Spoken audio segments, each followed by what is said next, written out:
Underwriting for the Money Doctor Show is provided by Ryan and Casey Liquors, Main Street, Greenfield. Exploring the world one glass at a time. Weld Communications, Marketing and Publicity. Helping businesses spread the word in the Pioneer Valley and beyond. www.weldwords.com.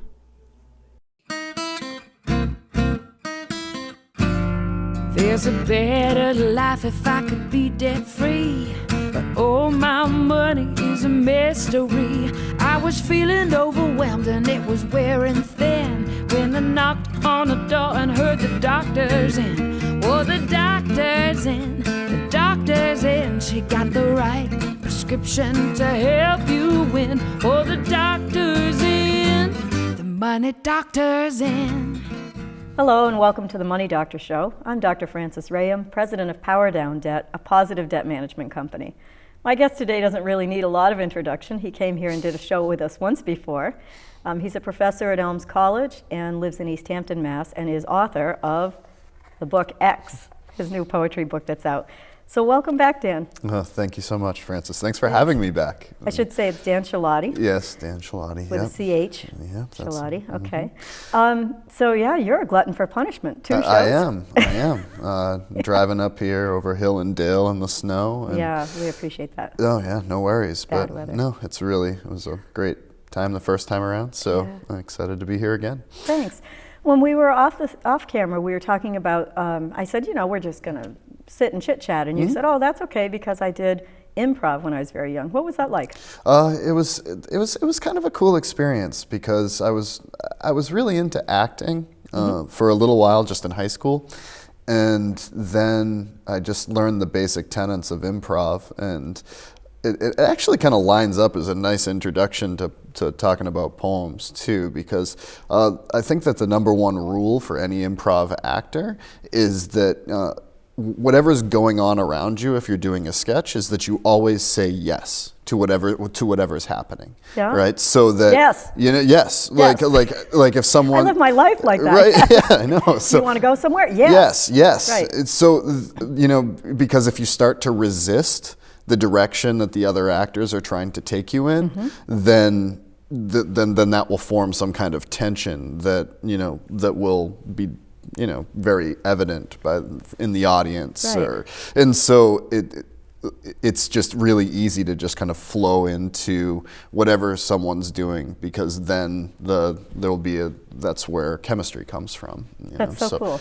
It's kind of neat, and I think that a lot of times when writing a poem, I think I kind of take that attitude, because sometimes I think that I'm writing and I'm like, oh no, don't go in that direction, don't write that line, Yep. But you really have to fight that inner censor and just say, well, I'm just going to dump everything that I have down now. Sure. So just let it go. Yeah. We talk about that. I teach ballroom dancing with a friend. Do you really? Yes. Oh, how cool. And it's fun. It's really fun. Social ballroom. And we talk about that with women especially, because they can't follow usually initially. We're in a society where women make decisions 20,000 times a day, and they're used to directing things. And on the dance floor, the only thing you can do as a woman, if you're going to dance well with your partner, is to just let them lead you. Just go backwards in high heels and Really? just live with it. Right. But it's hard for us to learn that. And so you don't feel that magic on the dance floor until you do exactly what you just suggested.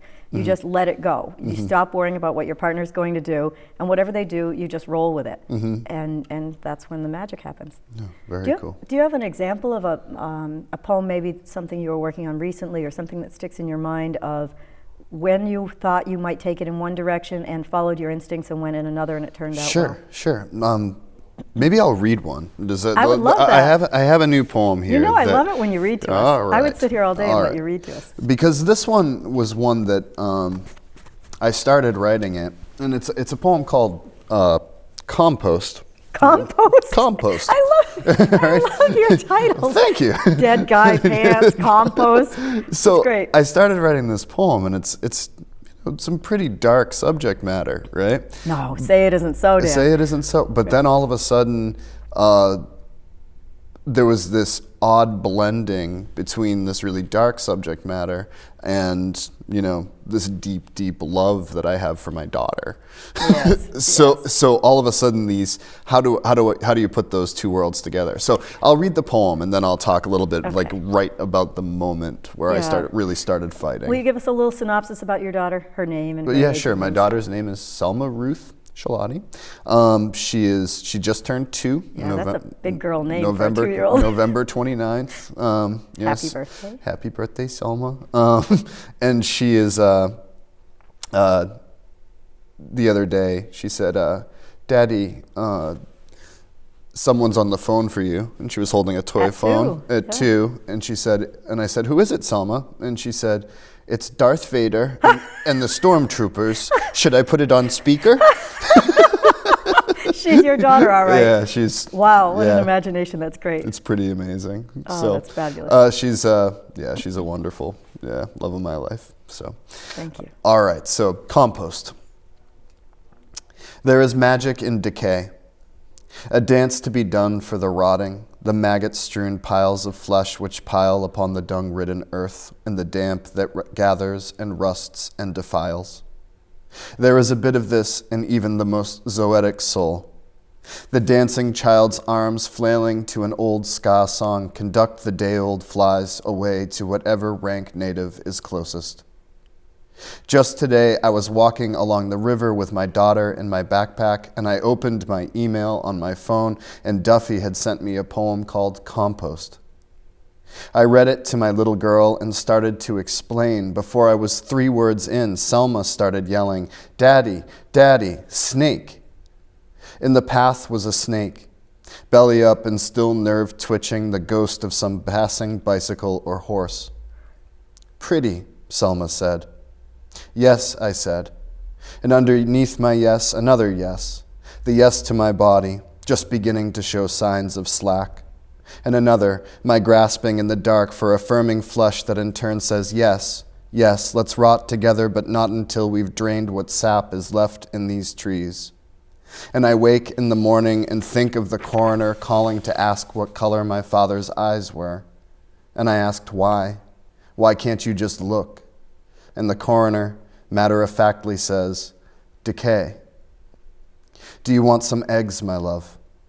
I have a new way of preparing them. And look outside. I think this weather has the chance of holding. Yeah. Wow. Yeah, so where I was really fighting was this moment where... Can I guess? Yeah, sure. Take a guess. Snake. The snake. Yeah, it was right. It was right there because all of a sudden that moment actually happened, and it's very rare. Right. It's very rare that I ever let something from my life enter the poem. Yeah. Like usually I'm imagining a scenario, right? So, but it starts in this like very dark, very and then. While I was writing the poem, I started to fight, like, should I really say this? Because it almost sounded too simple, sounded too direct. It's just the story about me walking along the river with my daughter. Right. And in that fight, I have to just say yes. I just have to go. And then all of a sudden, once I allowed myself to do that, once I gave myself the permission to do that, then it led to a place that I could have never imagined it going. All of a sudden, it turns into an elegy. One of my friends appears in the poem. But and all of a sudden, it just ends in this really simple way. And I think that in order to say that, to give the kind of yes necessary to really take off into a poem in the way that you do, it's that yes has to be a really confident yes. That's all guts. It's Absolutely. all you have to have the bravery to go to that place because when trying to think about because if this poem is written at anything, it's written at how we can use love, or we can use the spirit of love to take on or fight the darker things, just like making eggs for someone in the morning when you get up. Can be a simple sign of it can be a beautiful thing that sometimes we just overlook, even though we get so bogged down by the harder things or thoughts. Yeah. I have to say, you make me wish I was a student in one of your classes. They must love this stuff. I hope they get the amount of honesty that is in your poems. Every poem I've read of yours is so honest and so real, and that, I could picture that whole thing. You started off with all this compost thing. I could picture you writing it, and then just completely derailed by this snake thing. And the ability to tell your daughter it was still pretty, even though it had been run over, to not ruin her little dream. And all of that was so real life. And then the passing of your dad, and really just things that I don't think we ever talk about, and certainly not so eloquently and not so concisely. Which is what's so much fun about a poem, I think. I think so. I think that one of the tasks of any poem, and it can be a poem that is just an art object. It can be talking about intellectual emotions or deep emotions, whatever the poem's going after.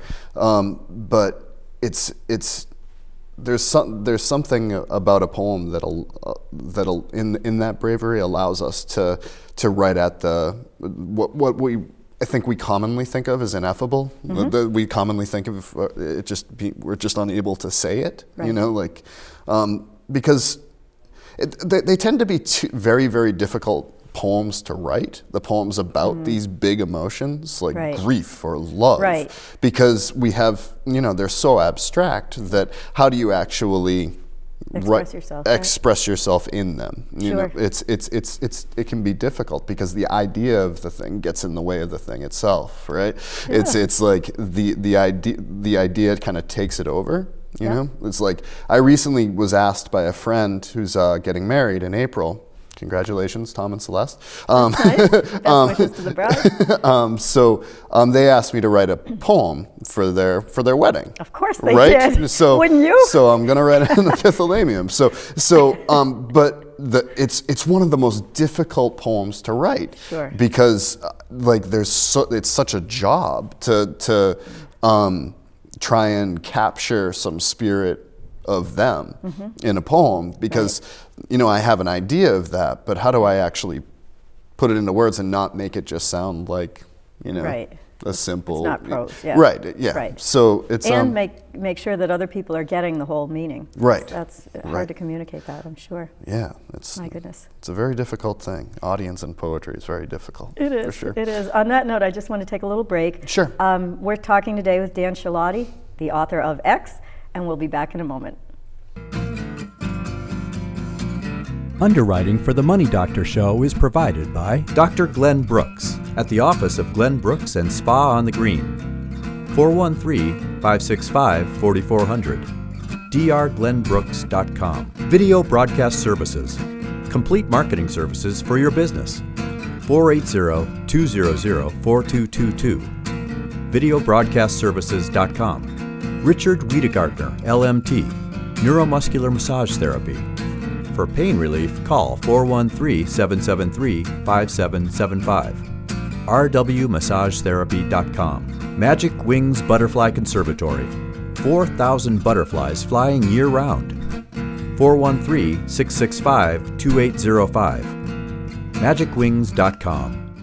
Hello, welcome back to The Money Doctor. My guest today is Dan Chelotti, author of X and many other poems, and I'm having a blast with the show, so thanks for doing this again. Oh, thank you. The poem that you just read, Compost, is now being published. Tell us about where it's being published. It was taken by Poetry Magazine, so it's the first time that I've gotten a poem in there. So that's a big deal. Yeah, that one felt really good, and. Yeah, Poetry has a new editor, and it's revitalized the magazine, I think, in a very interesting way. So it's very cool, very exciting. Yeah, I'm very proud of you. That's great. Oh, thanks, Francis. Yeah, and I feel fortunate to have you on the show. Cool. Your poetry is modern poetry, and so anybody who reads the book X will see that I had a blast when we did the first show, having you do several readings from that.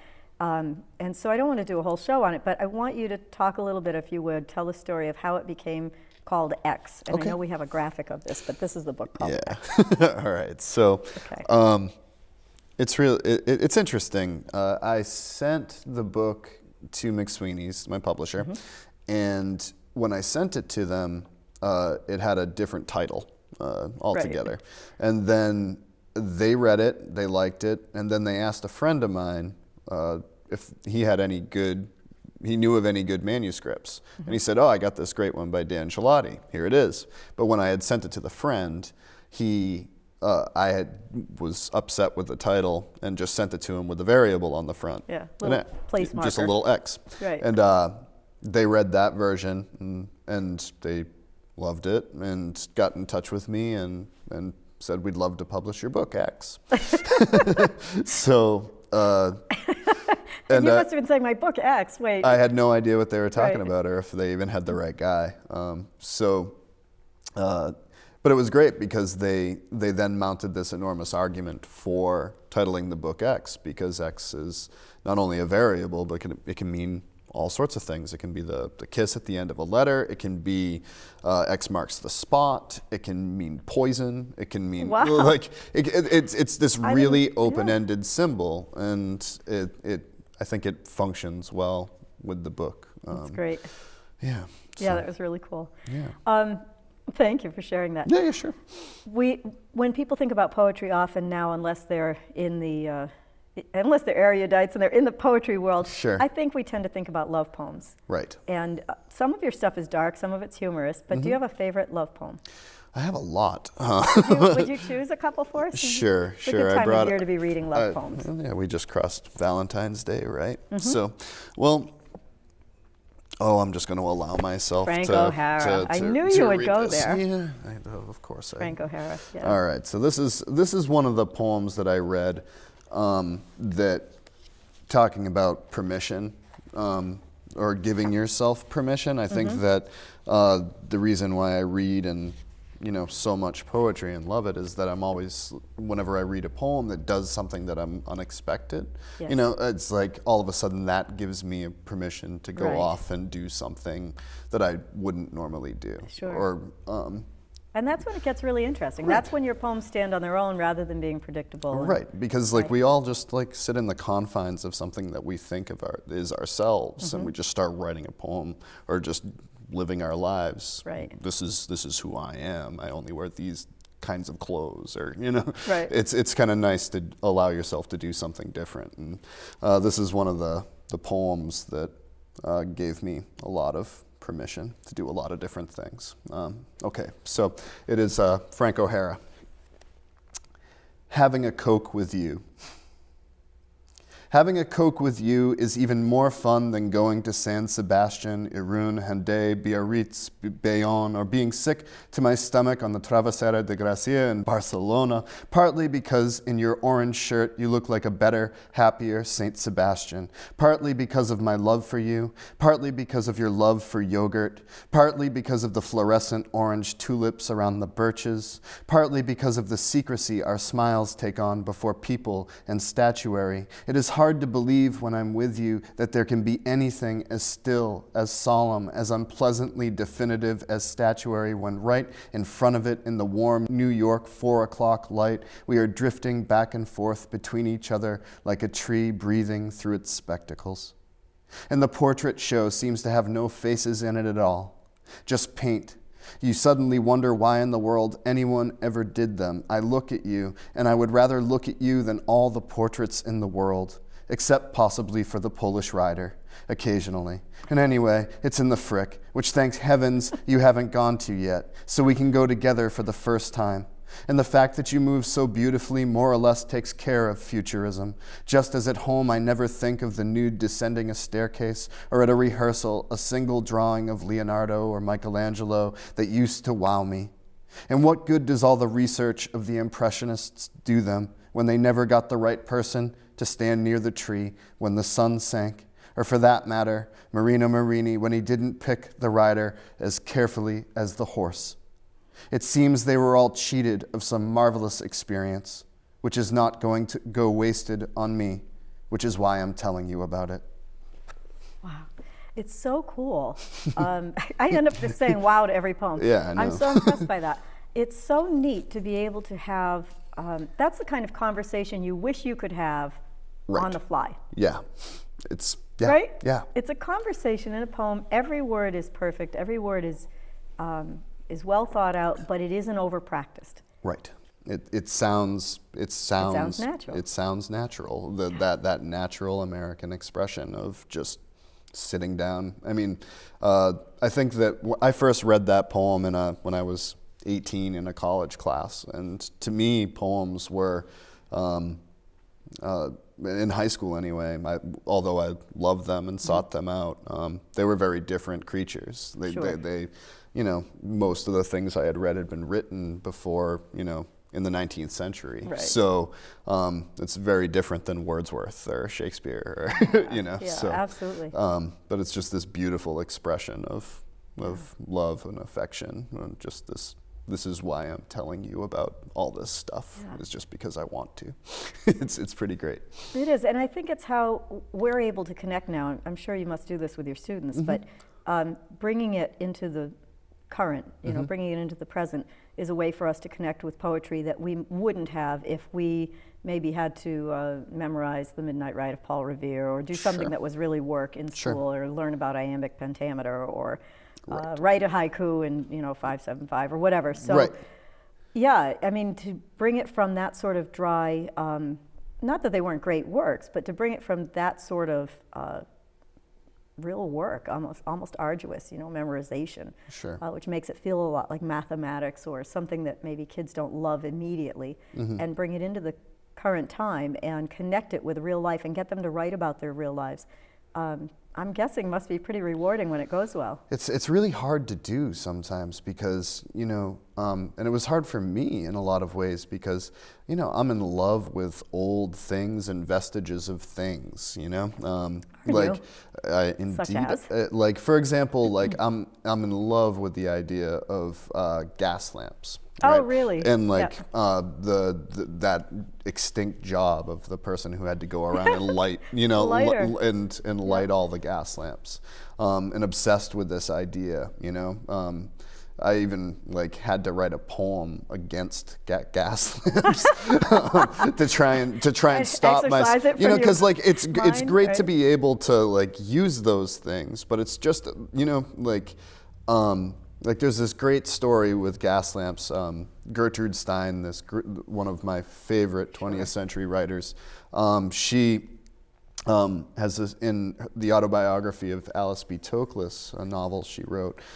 She has this great moment in which she talks about how looking at art in all the in Picasso's, all her artist all friends. Greats, right? She said what a change it was when they switched from gas lighting to electric lighting, and how it destroyed the art, and something that we don't really think about. But I'm just kind of obsessed with those moments of social change or of industry, and so.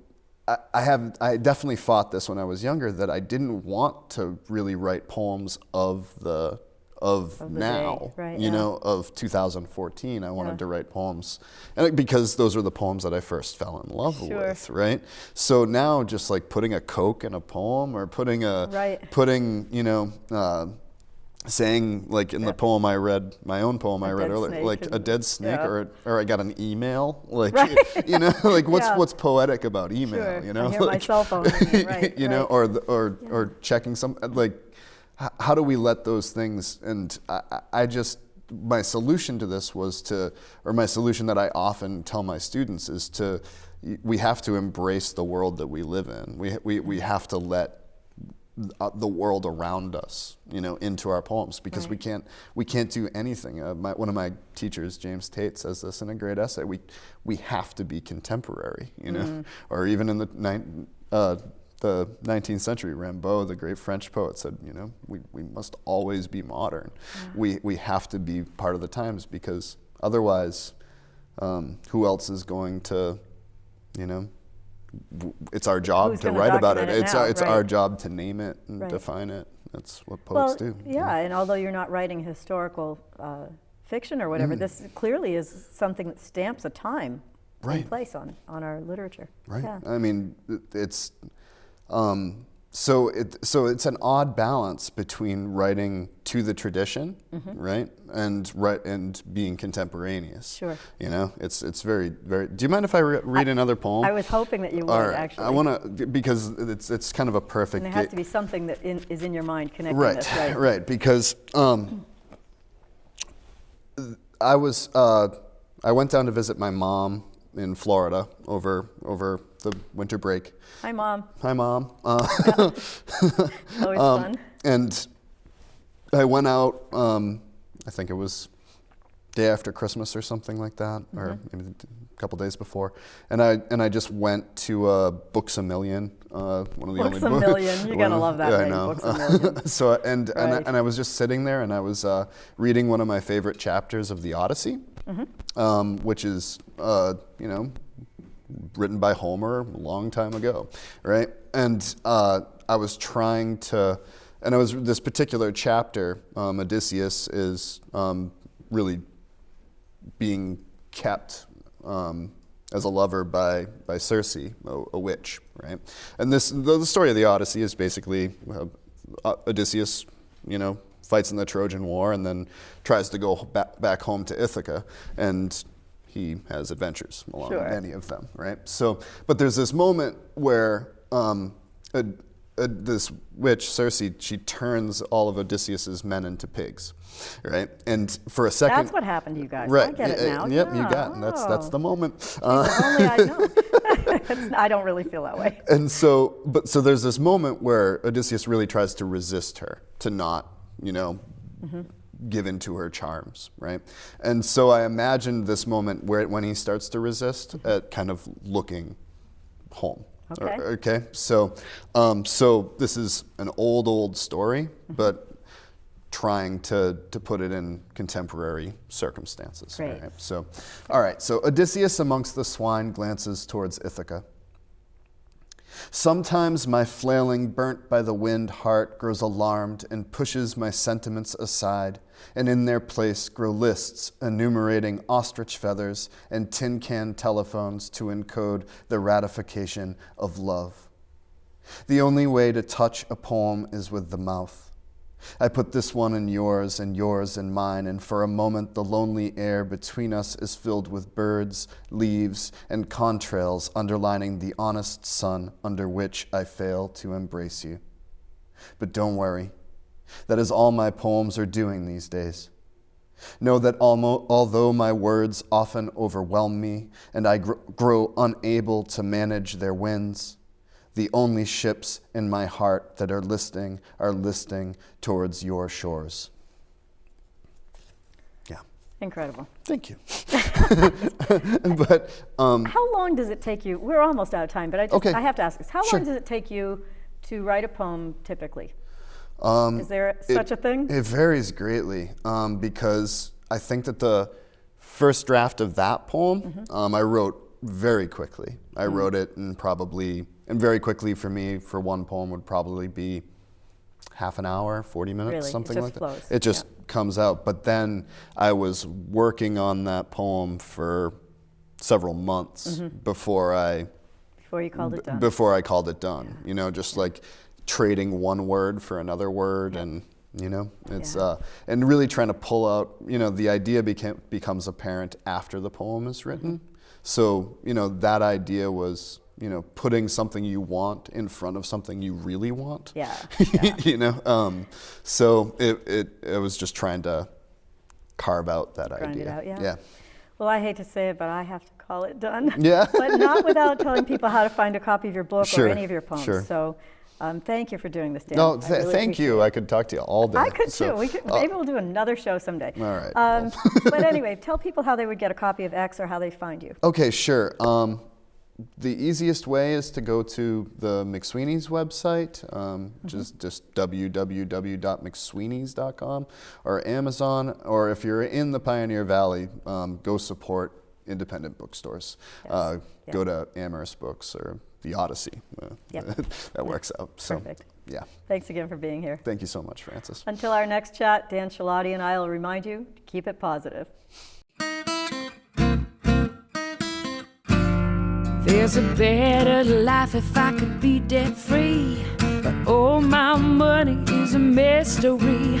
I was feeling overwhelmed and it was wearing thin when I knocked on the door and heard the doctor's in. Oh, the doctor's in, the doctor's in. She got the right prescription to help you win. Oh, the doctor's in, the money doctor's in.